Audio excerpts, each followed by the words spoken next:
You're listening to The Voluntary Life, where you can hear ideas for finding freedom in an unfree world. Visit thevoluntarylife.com to connect with the show and hear all past episodes. Here's your host, Jake. Hi, it's Jake here. Welcome to The Voluntary Life. This is an episode about the pros and cons of two different paths to entrepreneurship. I'm talking about being self-employed versus being a business owner.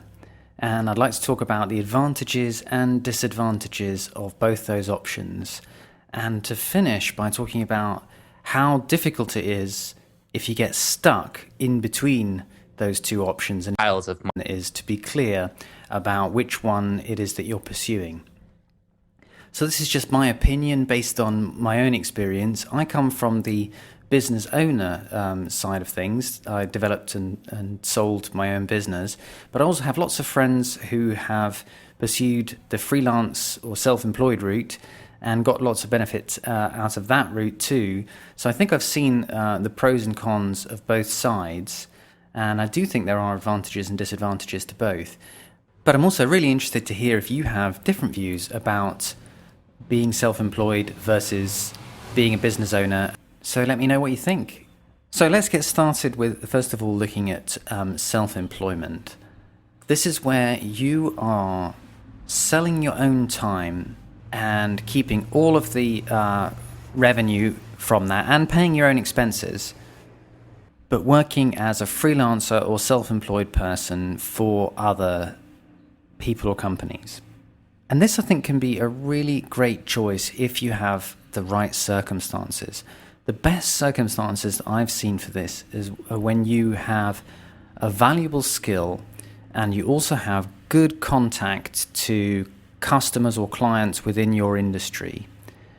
For example, a friend of mine worked as a management consultant and knew a lot of people in his industry.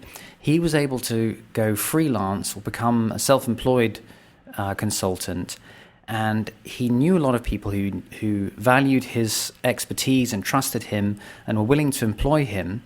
And because he had such low overheads, no employees, no real fixed costs, he was able to charge a much lower price than competing companies, but still to charge enough to make a very healthy income for himself.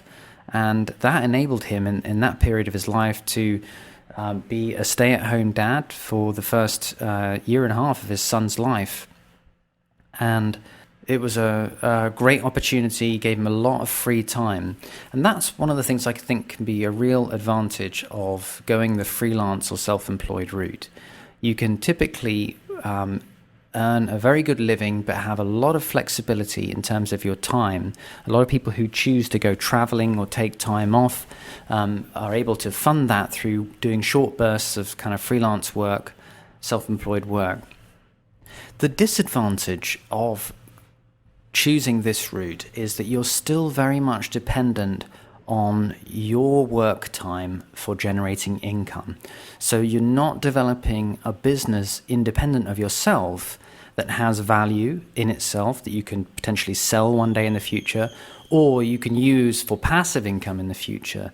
So it provides a lot less opportunity for long-term financial freedom. Gives you a lot more freedom up front in terms of your time and flexibility, but doesn't necessarily give you that long-term financial freedom that comes from developing a business. The other downside, I think, to being freelance is that it can be hard to sustain over longer periods of time because those advantages that you have get worn away. So, for example, let's say that you know a lot of people in your industry and you're able to quit your employed job and go freelance.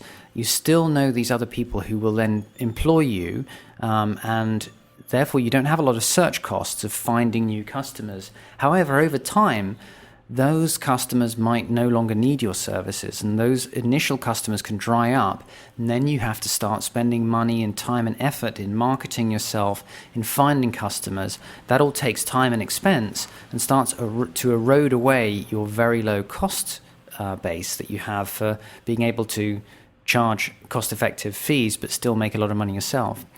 And also those valuable skills that you have, they can get eroded over time as well, which means that you may need to invest in other things to keep the value of your work up. So you may need to buy new software and new equipment and so forth. And again, that means that the benefit you have of having a very low cost footprint, being able to earn a lot of money as a self-employed or freelancer, is hard to sustain long term. And you get dragged more and more in towards kind of developing a business where you're employing people and investing in things and marketing and so forth. Which you start to lose those benefits of the self-employed model. So that's the self-employed version of things. I think if you're going to do it, it can be great to take advantage for the period that you do have the opportunity to do so, but be careful that you're not developing a business without kind of realizing it and all of the risk and cost that goes with that. And be aware that it's not necessarily going to last forever. It's a vulnerable position to be in because it is so dependent on you. Plus, you have the other disadvantages of, if you do become ill and so forth, you can't work and so forth. So all of the things that associated with your income being dependent on your time. So what about being a business owner? Well, this is the route that I took. And this, I think, has the advantage that you are developing something of value itself, the business itself.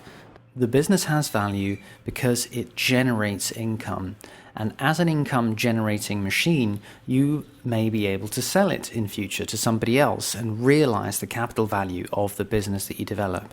Or you might be able to use it in future as a passive source of income if you're able to develop it to the point where you have other people running it for you and you can step away. And so being a business owner has a lot more potential long-term freedom, both in terms of financial freedom because of the value of the business, and also in terms of freedom of your own time because you can potentially step away from the business in a way you can't if you're a freelancer or self-employed. And in order to take advantage of these potential benefits of being a business owner, a lot of people talk about how vital it is to plan from the very beginning to make the business independent of you. And I agree with this. This is an attitude that I had from the very beginning as well. And I found it very difficult. Even though I was very consciously trying to do this, it's still very, very hard, but absolutely essential to work on the business rather than working in the business.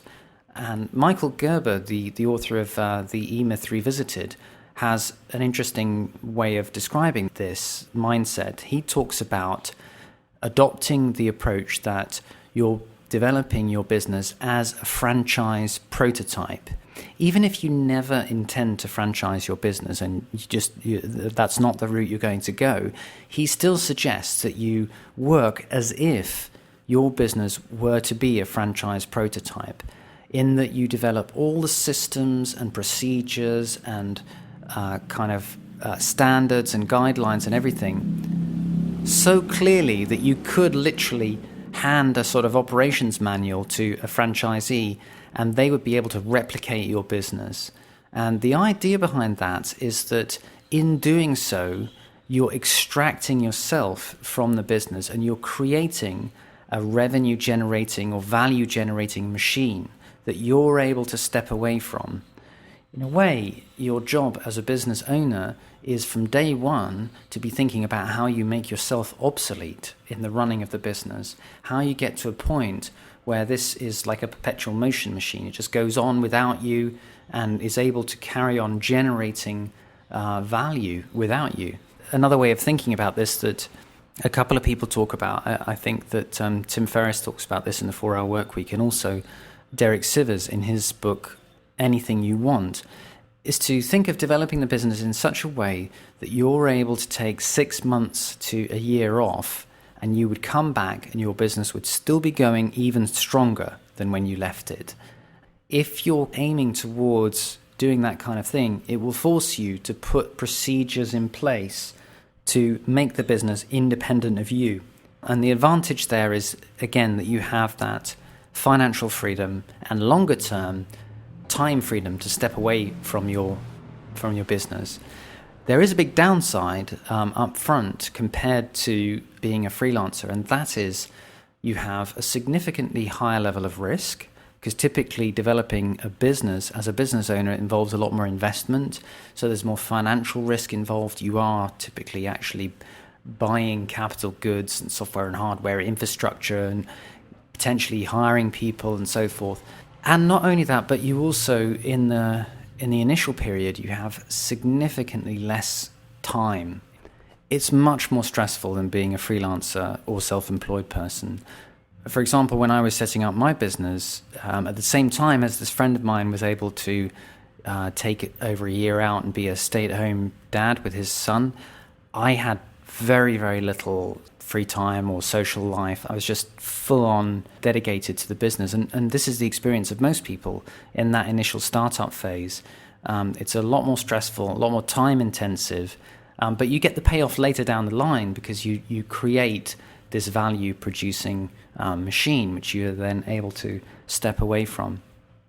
The worst thing, I think, is if you get stuck in between these two models, where you're not getting the benefits of being a freelancer and not getting the benefits of being a business owner, but all of the stress that is involved with both of them. And this can happen, I think, to freelancers who stay freelancers for a long time, and also to business owners who start a business but are very much invested in their own technical expertise and very much devoted to practicing their art, if you like.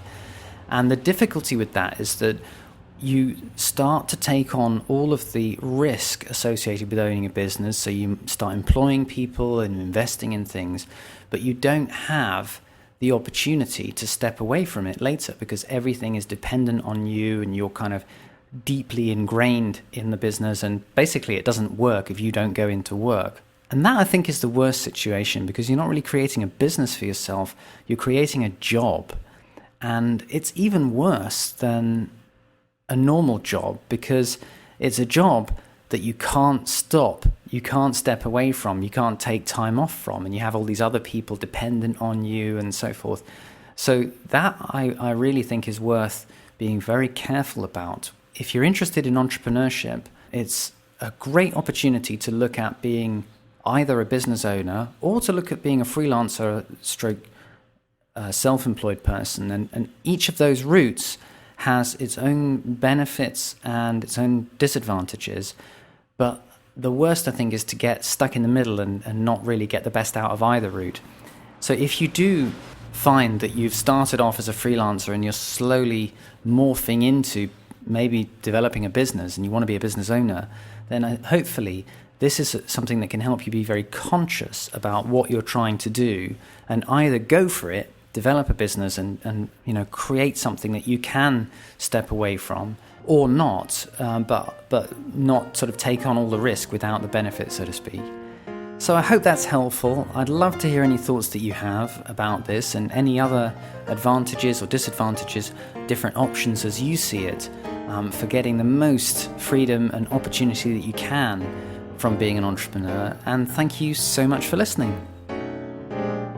Thank you for listening to The Voluntary Life. If you have feedback about the show, please email jake@thevoluntarylife.com. If you enjoyed this program, please share the podcast with your friends or click the donate button on thevoluntarylife.com.